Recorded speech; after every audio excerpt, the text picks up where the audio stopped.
Привет, друзья! Сегодня речь пойдет о еще одной автоматизации, которая будет полезна всем, у кого есть домашние животные. Ну, конкретно у меня есть вот такая замечательная собака. Ее зовут Буся. Всем привет! Так, давайте начнем. Расскажу для тех, кто не знает. У меня есть вот такой ассистент под названием Спрут, который имеет в подчинении энное число агентов. Так вот, один из этих агентов и является кинологом, да, то есть, где же он у меня? Вот он. Имел я уже к тому времени агента-доктора. Я задумался, что, наверное, и по собаке нужно иметь что-то подобное. Уточни, пожалуйста, у кинолога, сколько весит моя собака, какой корм она кушает и номер чипа. Пусть напишет. Ну, давайте такой простой запрос. Стартуем workflow. Пошла транскрибация. Сейчас он пойдет вызывать кинолога. Вот, кинолог дал ответ. Так, ну вот, ваша собака по имени Буся весит 7,5 кг. Она питается кормом Белканда, Finest GF, Salmon. Все правильно. Беззерновым сухим кормом, производства такого-то там, Германии. Номер ее микрочипа также есть. Если нужно, могу также рассказать о прививках. Уточни, пожалуйста. Ну вот, то есть как-то так. То есть это просто, да, как отдельная ветеринарная книжка, которую можно вести в электронном виде, которая всегда при вас, которая просто, у вас в телефоне по первому требованию. Вот, это очень удобно. Ну вот как пример, допустим, да, то есть если собака, не дай бог, убежала, вы всегда можете срочно найти, запросить этот номер. Ну, можно даже уточнить, да, у ишки, то есть каким образом действовать, зная номер, то есть если собака потерялась, зная номер чипа. Давайте теперь я покажу вам, как выглядит workflow. Тут не знаю, на самом деле, есть ли смысл какой-то объяснять, как, что здесь работает, потому что, в принципе, это одно и то же, что и агент-доктор, да, то есть все агенты, ну не все, конечно, да, то есть основные агенты, они, в принципе, представляют собой одно и то же. Разница в них только логика работы и промпт, что они должны делать. То есть вот в этом и секрет, да, то есть вы можете создать на основании одного какого-то агента миллионы своих других агентов, каких угодно, меняя только его промпт и добавляя какие-то еще инструменты, и все. То есть здесь все элементарно, то есть взяли, скачали шаблон. Кстати, шаблоны берите у меня в телеграм-канале, то есть я там все выкладываю, посмотрите. Я не расписываю там ничего, да, как там что-то установить, все элементарно, то есть я думаю, что очень уже много видео есть на ютубе, которые разжевывают, ну, самое простое. Вот, я лишь могу что-то дополнить, вот, и здесь, ну, честно говоря, даже и дополнять нечего, то есть здесь обычный триггер, по которому запускается этот процесс, то есть этот агент. Данная нода, вот эта Telegram, да, она отвечает как раз за то, чтобы вы получали от агента техническое сообщение, что в данном случае агент-кинолог начинает работу. Снизу вот здесь вот я добавляю всегда чаты, да, то есть чтобы возможно было тестировать сразу же на месте здесь, задавать вопросы, чтобы не через агента, через ассистента основного, да, все время задавать вопросы, а вот здесь конкретно. Далее идет Supabase база, она входящее сообщение фиксирует, то есть ваш запрос к агенту, чтобы она сохранялась в общей базе диалогов, для того, чтобы кинолог мог пользоваться контекстом общения с вами. Все просто. Здесь код обычно просто переделывает запрос в JSON, обычная голова агента, вообще там нечего смотреть, кроме промпта, сейчас его покажу. На выходе, опять же, ошибка, либо запись в векторную базу Supabase уже ответа кинолога. Да? То есть мы получаем на входе наш входящий запрос, на выходе получаем ответ кинолога. И далее эта вся информация уходит обратно основному ассистенту, то есть ассистент знает мой запрос и ответ кинолога. Кинолог также знает всю информацию обо мне, обладая точно такой же базой с моим запросом и своим ответом. Вот, далее здесь у него мозги, память. Я не ставлю, смотрите, да, еще нюанс один. Я не ставлю никакие там зэпы и еще какие-то, да, есть. Я изначально, скажу сразу, я этим занимался. Потому что на ютубе было очень много разговоров о том, что это реально память, она там используется агентом. Нифига она не использовалась на самом деле. Она только утяжеляла, так скажем, общение с агентом, потому что на нее уходило много времени. То есть он в нее спускался, что-то там пытался узнать, хотя ничего оттуда не выдергивал. Хотя все настроено было прекрасно. И обратно поднимался он в голову агенту, и, соответственно, тратилось просто время. На самом деле, лучше по мне, да, то есть это мое мнение, я, опять же, не профессионал, да, я практик, который что-то там с ручками ковыряет и пытается что-то сделать. То есть я больше по взаимосвязи вот этой всей, то есть по промптингу и так далее. То есть, по моему мнению, лучше всего работает база, обычная векторная база с промптом, где указано, что тебе нужно обратиться в эту векторную базу и достать оттуда информацию, не все считывать все время, да, то есть туда и уходить там в ZEP какой-то, да, я забыл еще, Postgres еще какая-то есть, да, то есть на самом деле все пробовал, нифига. Лучше всего, короче, работает вот эта вот система на опыте, на моем опыте, да, то есть я не буду спорить ни с кем. То есть она лучше всего работает и быстрее, и контекст больше и так далее. То есть он уходит в обычную память векторную, по семантике определяет смысл того, что мы ищем, и вытягивает оттуда все из наших диалогов. Более того, не только из диалогов, а еще того, что вы в эту память загрузили. Поэтому я использую вот именно вот это, обычный Simple Memory, на сколько там у него? Ну, здесь 50, хотя она нафиг не нужна. Сделаем вот так. 10 достаточно. Нам не нужен большой контекст. То есть тут все понятно. Этот мозги, вот этот инструмент, sync, он, не знаю, нужен он, не нужен этому агенту, но раз уж он есть, пусть он будет, да, то есть Tevily это для поиска в интернете, хотя не часто он ищет в интернете, потому что все самое необходимое есть в принципе в LLM-ке и есть в той базе, которую я для него создал, либо в контексте нашего диалога с ним. Вот, что еще интересного сказать? Ну, вот, допустим, до промпта, да, до башки дойдем сейчас, а сначала вот эта база у меня, да, есть. Опять же, есть табличка в обычной Supabase, вот в такой вот у меня с кинологом, да, вот кинолог, где я с ним общаюсь по кинологу. Эту табличку как раз мы указываем вот здесь выбираем. Вот, лимиты 50 у меня стоят, пусть это будет больше. Еще больше не рекомендую ставить, слишком очень большой будет контекст. Вот на 50 4.1 мини GPT работает у меня хорошо, везде. Да? Вот. Также, что я сделал? Я закачал в эту базу диалогов с кинологом еще информацию о породе собак. То есть прямо в ту же базу. Вот. Как это сделать? Есть просто обычный загрузчик. Давайте я вам его покажу. Вот обычный загрузчик, который у меня PDF-ки загружает в базу векторную Supabase. Я его также JSON оставлю у себя в телеграм-канале вместе с кинологом. Я вообще много пытался загружать векторную базу различными там способами, обновлением. Если там обновляется где-то, то что-то там уходит. По-всякому я пытался сделать, но ничего, ну, для своей конкретной деятельности, да, то есть если я для себя что-то делаю, проще всего просто по кнопке, я нажимаю кнопку, уходит туда то, что мне нужно. Вот. Никаких там автообновлений не нужно, это может быть для бизнеса нужно, если ты поменял что-то в прайсе, да, там, допустим, какой-то товар, тогда у тебя меняется в векторной базе информация, это да. Вот если вы для себя что-то делаете, нафиг это не надо. То есть вы просто формируете. Давайте на примере.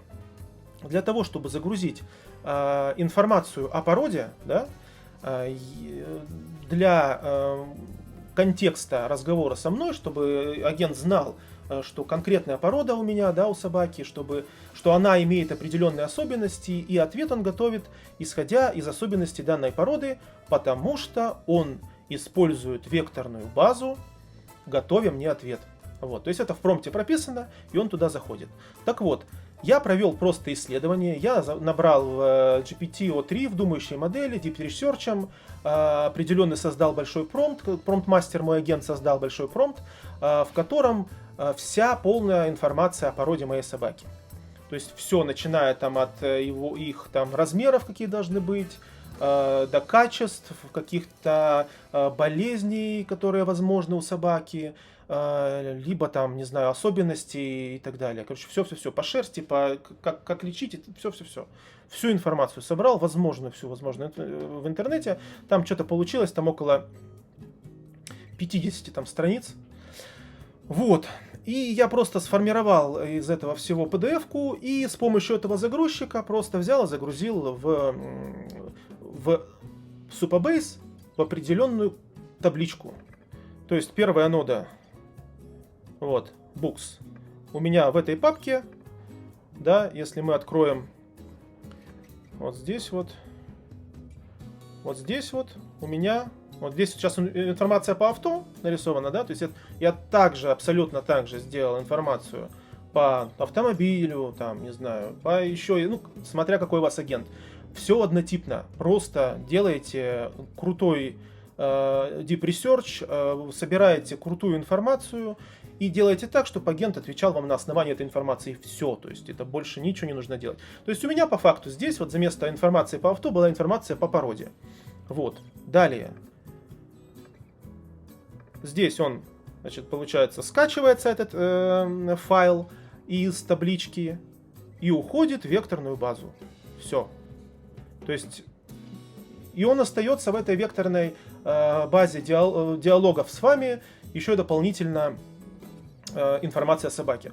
Кто-то может сказать, там, блин, ты неправильно грузишь, она у тебя нифига не будет читаться, потому что нужно делить на чанки определенным образом, чтобы смысл сохранялся, чтобы там одно подтягивало другое. Он сам на самом деле делит на чанки, да, тут вот это эмбеддинг и так далее, да, то есть это все происходит. Я по практике скажу, если у вас обычная текстовая информация, обычный текст, без картинок, без каких-то чертежей, без всякой хрени, да, вообще наплевать. То есть он читает все, что хотите. То есть, ну, блин, как вам объяснить? То есть, ну, можно заморочиться, да, скачать огромный workflow, где будет там 50 нод, которые будут там по-всякому эту информацию делить, загружать правильно, там создавать крутые таблицы, нужно будет кодами вам грузить делать вот эту таблицу, писать коды для того, чтобы ее создать. Ну, короче, там столько хрени там непонятной для вас, что просто вы мозг себе убьете и как бы ничего у вас не получится по итогу, да, то есть вы просто устанете. Делайте просто. Вот на самом деле, вот касаемо там самого ассистента, да, может он там объемный, замороченный, да, но все, что касается там, не знаю, вещей, где можно как-то упростить, делайте просто, и просто оно работает на самом деле. Вот, то есть это касаемо загрузчика. Так, где наш кинолог? Вот, то есть, теперь давайте в бошку зайдем к нему. Вот такая у него башка, такой у него промпт. Что по промпту? На самом деле, промпт, опять же, пишет для меня ИИшка GPT-O3 по определенному промпту, который... Короче, промпт для промпта делает для меня промпт-мастер. Вот, то есть я пишу, что мне нужно от данного агента, да, то есть я хочу, чтобы он пользовался определенными инструментами, да, то есть это все прописывается в промпте. Какими инструментами там? То есть он прямо там прописывает. У него есть такие-то инструменты, там, мозги, тевели, там, еще что-то, база векторная Supabase. Указываете обязательно в промпте, что вот так-то она называется. Вот, то есть, если здесь посмотреть, как она называется, ну, кинолог, да, вот это слово кинолог нужно указать. То есть, в промпте имеются инструменты, в промпте есть порядок действий, каким образом он должен вам отвечать, что он должен сделать, да, то есть он должен запрос ваш получить, он должен зайти в векторную базу, ну, он в память диалогов, соответственно, он также заходит, но он здесь у нас простая память, то есть он заходит в векторную базу, там и диалоги смотрит, тут же смотрит информацию о породе, и также в промпте, конкретно в этом, указана информация о собаке, да, то есть вот, имя Буся, там, пол и так далее, то есть вся информация. Вот, пожалуйста, вакцинация, когда, да, история вакцинации. То есть, в чем сложность может быть вот таких промптов, да? Что если у вас что-то в информации нужно поменять, вам нужно зайти в этого агента и, допустим, дописать, что вы сделали обработку от клещей, допустим, да, такого-то числа. Ну и все, в принципе, больше-то ничего особо менять здесь не нужно. Можно, конечно, это все, опять же, делать через векторную базу, чтобы он подтягивал оттуда всю информацию о собаке. Но я посчитал это лишнее, потому что мне проще иногда просто с телефона я могу зайти в N8N, забуриться в промпт, там что-то поменять, да. Здесь же мне, опять же, нужно пользоваться вот этим загрузчиком. То есть это единственное там геморрой, который может возникнуть. Но для меня это не геморрой, потому что, опять же, повторюсь, зайти в промпт и добавить что-то там вообще не составляет никакой сложности. То есть пишет для меня промпт, опять же, повторюсь, O3 по моему запросу, по порядку действий, что он должен, как он должен действовать, куда заходить, чем пользоваться, в каких случаях и так далее. Вот. Далее, сразу скажу еще, может кому-то интересно будет. Составляя промпт, я у него всегда запрашиваю. Вот он мне составил промпт в Markdown, обязательно на английском языке. Всем должно понятно быть, да, почему Markdown, потому что воспринимает ассистент данный формат текста лучше всего. Почему на английском языке? Потому что просто он будет у вас меньше кушать токенов, потому что на русском языке токенов кушается где-то, по-моему, в 1,5 раза больше, так скажем, да. Вот, то есть вы получаете этот промпт на английском языке в Markdown. Вот, далее я обязательно спрашиваю, а ты можешь каким-то образом посмотреть, проанализировать этот промпт и улучшить? Напиши, пожалуйста, мне, да, я O3 задаю вопрос по конкретному промпту, который мне только что выдал. Напиши, пожалуйста, какие улучшения ты бы добавил. Он анализирует этот промпт, я смотрю, что он мне предлагает добавить, да, если я соглашаюсь, да, в принципе, эта тема классная, я добавляю. Если он мне пишет там то, что мне не нужно, да, что-то, что может нарушить ту логику в промпте, которую я хочу, я не добавляю. Вот я, допустим, он мне 5 пунктов написал, я ему сказал, 1 и 4 пункт добавь, пожалуйста. Он берет этот промпт, добавляет туда 1 и 4 пункт, то, что он хотел улучшить, и промпт становится еще лучше, да, то есть так скажем. Но здесь нужно следить. Обязательно, да, кто будет таким образом промпт переделывать, нужно указывать, чтобы он не менял в промпте его основу. То есть, допустим, он может случайно там что-то взять и поменять информацию о вашей собаке, что-то там, ну, удалить, посчитав это, что не так важно.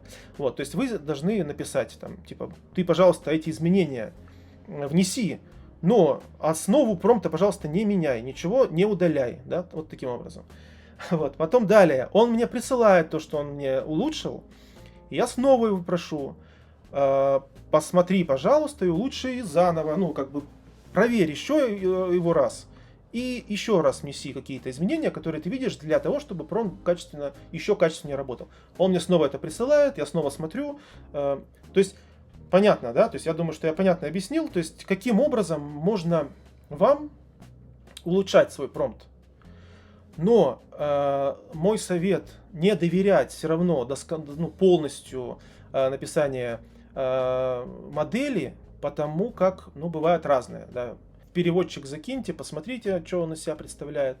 Вот. И то есть вот такие вот круги, улучшения постоянные вы можете делать. В итоге у меня он таким образом, проработав, мог даже ответить, что все, да, то есть Алексей говорит, я больше не знаю. Все очень круто, типа промпт полностью оптимизирован, оптимально все устроено в нем, то есть все, типа, готово. А потом далее происходит тестирование. Вот потом вы этот промпт берете и начинаете работу прогонять, задавая вопросы, проверяя, как он заходит в инструменты, чтобы все работало хорошо и так далее. Вот. Данный промпт, который у этого агента, на самом деле, я не знаю, прогнал, может быть, раза 3. Вот. Вообще можно еще его улучшать. Но этим можете заняться самостоятельно. То есть, когда скачаете workflow, там, посмотрите, выдерните его оттуда. Ну и поиграйте, да, так скажем, поулучшайте, посмотрите. Вот, такую информацию я хотел вам рассказать про промпт. Ну, давайте, да, может, что-нибудь позадаем ему, да, то есть давайте вот так вот. Расскажи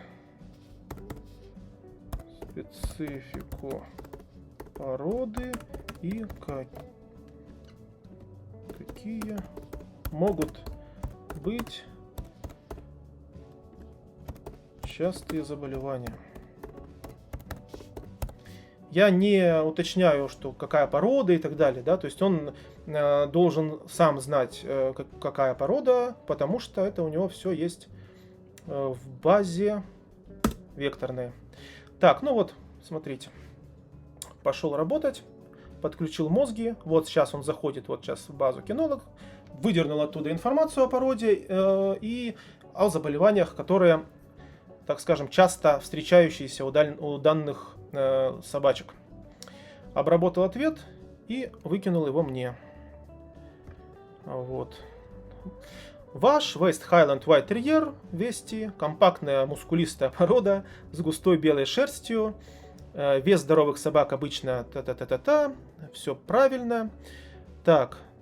И внизу иногда наблюдается глухота, та-та-та, требует внимания, состояние кожи, шерсти. Ну вот да, и внизу он ответил мне по поводу болезней, которые страдает данная порода зачастую. Вот, то есть понятно. То есть, наверное, понятно все объяснил, разжевал. Плюсы данной автоматизации о том, что вы всегда можете задать вопрос, кстати, не только о породе, да, он работает не только как кинолог, он работает еще и как ветеринар. То есть, если вы зададите вопрос по здоровью, у него также и в промпте информация есть, немножко есть информация у него в базе векторной об этом. Ну вот векторная база, да, допустим, вот откроем ее по этому вопросу. Вот он вытаскивал оттуда куски текста, да. И вытаскивая куски текста, он готовил ответ, основываясь на этой векторной базе.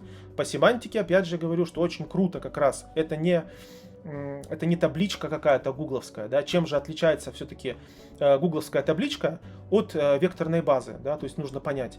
То есть векторная база способна на то, чтобы в ней искали по семантике, по смыслу.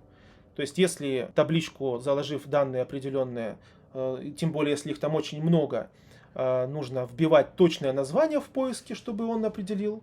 Здесь же не нужно определять точное название, точнее давать, чтобы он определил, о чем идет речь. То есть вот это огромный плюс как раз баз векторных. Вот этот плюс, да, то есть вы с ним общаетесь, задаете ему вопросы, он отдает ответы, основываясь на той базе, которая у него есть, и той характеристике, да, ТТХ собаки, так скажем. ТТХ собаки, они указаны в промпте. А характеристики породы, так как она 50 страниц, да, она заливается в векторную базу. Потому что промпт не должен быть большой. Если будет большой промпт, у вас будет больше расход токенов, у вас будет он медленнее работать, у вас ошибка может возникнуть какая-нибудь, что если контекст будет большой. Вот. А если вы в векторную базу закидываете, там проблем не будет, то есть он будет доставать. Резюмируя, основная масса моих агентов работает одинаково. У вас мультиагентная система может быть сделана из одинаковых агентов. Один, который отвечает, ну, основной, с помощью которого вы общаетесь с другим агентом, с третьим, четвертым, пятым и шестым, да, то есть, и остальные по этому же типу все собраны. Разница только в том, что у них разные промпты, разные инструкции, разные инструменты и так далее. То есть все просто. Все, друзья, на этом видео закончу. Вас всех призываю зайти в мой телеграм-канал, взять этого агента, посмотреть, как он устроен, и собрать себе армию подобных. Заходите, пожалуйста, на наши стримы. Они бывают в середину недели и по субботам. Там мы с Дмитрием обсуждаем именно коммерческие проекты. То есть не вот эти вот для жизни, так скажем, да, то есть простые. а что-то такое, связанное с бизнесом. Вот, кому это интересно, я обязательно анонсирую все наши стримы именно в нашем телеграм-канале. Поэтому всем хорошего вечера, дня или утра. Пока!